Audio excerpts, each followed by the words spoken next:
Let's talk about a feeling that is just so frustrating and yet so incredibly common. While your brain decides to completely check out in the exact moments you need it the most. You know that feeling, right? You're in some high-stakes situation, the pressure is on, and all of a sudden, poof, nothing. Every single piece of information you knew just seconds ago has completely vanished. I mean, just picture it. You're sitting in a huge exam, or you're finally standing up to give that big presentation at work. You get to a really crucial question, and your thoughts just slow down. And then they just stop. You're frozen. And, the most infuriating part is that you knew the answer 5 minutes ago. So what on earth is actually happening inside your brain? Well, we're going to solve that mystery right now. And here's a spoiler. It's not some personal failure, and it is definitely not a sign of weakness. It's actually something much, much deeper and way more primal. And here's the big twist we're going to unpack. This whole brain freeze thing, it isn't your brain letting you down. No, it's actually a sign that this ancient, built-in survival system is kicking into gear, and it's doing exactly what it evolved to do, protect you. So let's take a step back for a second. I'm talking way, way back, like thousands of years ago. See, anxiety didn't evolve to make your big presentation more awkward. It evolved for one simple reason, to keep our ancestors alive. Think about it. When our ancestors were faced with a real physical danger, like a predator, their brains needed to react instantly. This is that famous fight-or-flight response. Your heart starts pounding to pump more blood, your breathing gets faster to suck in more oxygen, and your muscles get all tense. It's all designed to prep your body for immediate life-saving action.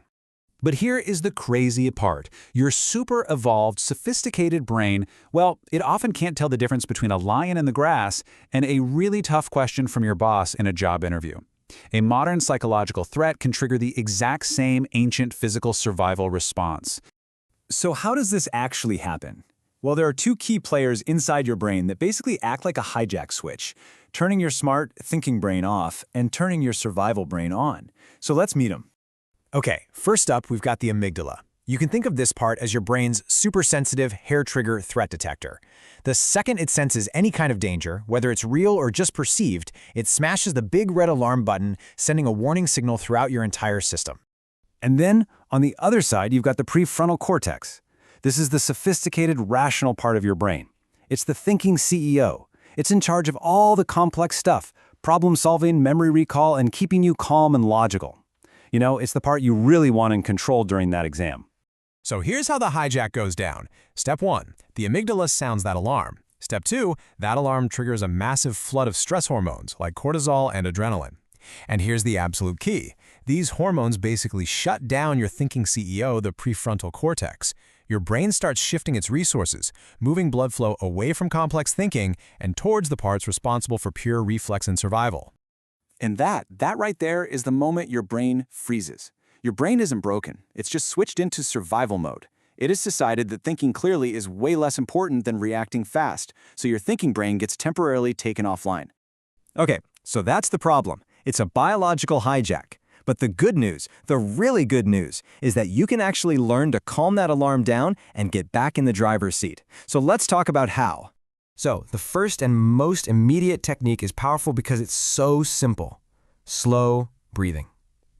When you consciously slow down your breath, especially the exhale, you are sending a direct, physical signal back to your nervous system that basically says, hey, we're safe, no lion here, you can chill. And that helps to quiet down the amygdala's alarm. All right, the second technique is more of a long-term strategy, and it's all about retraining your brain's response. It boils down to practice, but not just any practice. We're talking about practice under a little bit of pressure. See, when you repeatedly expose your brain to that same stressful situation, like, say, practicing your speech in front of a few friends or doing some timed practice exams, it starts to get the memo. It learns that the situation isn't actually a life or death threat. And over time, that initial anxiety response gets weaker and weaker, and your confidence just starts to build. So if you take just one thing away today, please let it be this. Your brain is not failing you when it freezes up. It's a highly effective, ancient system, and it is doing exactly what it was designed to do: protect you from what it thinks is a danger. So really, the whole game is just about managing that initial alarm. It's about learning the skills to tell your internal threat detector, hey, thanks for the heads up, but I've got this.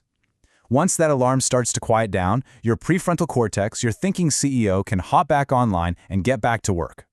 So look, the power is literally in your hands now. You understand the hijack, and you have the tools to actually do something about it. So the only real question left is, the next time you feel that pressure building, how are you going to calm your alarm?